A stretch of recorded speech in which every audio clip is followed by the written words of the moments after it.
Elliot était un voyageur dans l'âme. Pour son père, Laurent Charlet, c'était un jeune homme chaleureux, au contact facile.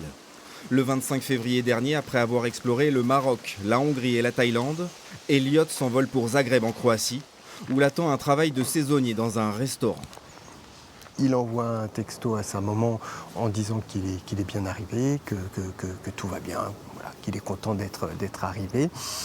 Il appelle même Maxime, qui est son vrai pote, quoi, avec qui il communique, il s'échange tout le temps. Et il l'appelle, il lui dit que tout va bien, pareil, le même discours avec sa maman.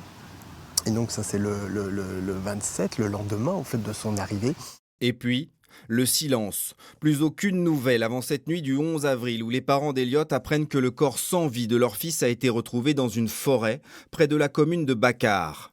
L'autopsie réalisée en Croatie révèle qu'il a sans doute été tué 3 semaines auparavant, le 19 mars. Les circonstances de sa mort, c'est par voie de presse que Laurent Charlet les apprend. Il a fallu qu'on ouvre le journal, voilà, un journal qui expliquait les circonstances du décès d'Elliot. Donc, tout simplement qu'il a été frappé à la tête, étranglé, que son corps a été déplacé, qu'on lui a versé de l'essence dessus et qu'on lui a mis le feu, quoi. Le corps d'Elliot est rapatrié en plein confinement dans un cercueil scellé.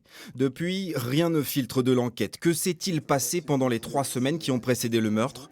Ni les papiers, ni le sac du jeune homme n'ont été retrouvés.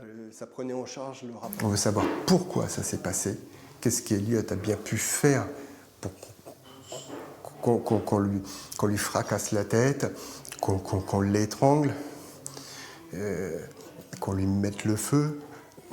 On doit comprendre, on doit savoir. La famille ne pourra pas se reconstruire sur ces points d'interrogation. C'est pas possible.